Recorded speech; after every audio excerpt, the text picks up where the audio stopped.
একজন মানুষ ৯৯ জন মানুষকে হত্যা করার পর অনুশোচনা করেছে।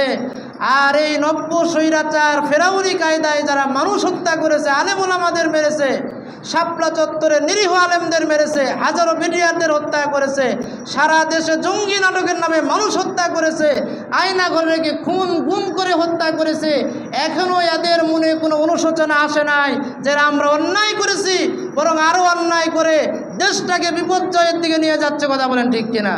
মানুষ রূপী এরা জানোয়ার, ধরে বলেন নাউজুবিল্লাহ। আল্লাহ এই সমস্ত অভিশপ্তদের থেকে আমাদেরকে বাঁচান, ওই সমস্ত অভিশপ্ত দল থেকে আমাদেরকে বাঁচান, তওবা করার তৌফিক দান করুন, নইলে আল্লাহর দরবারে ক্ষমা পাওয়া যাবে না।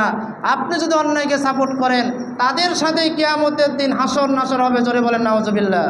আল্লাহ আমাদের সকলকে রক্ষা করুন, ফিরে আসার তৌফিক দিন, তওবা করার তৌফিক দিন, আগামী দিনে তওবা ইস্তেগফার করে ইসলামের পক্ষে কাজ করার তৌফিক আল্লাহ দান করুন। আল্লাহুম্মা আমিন।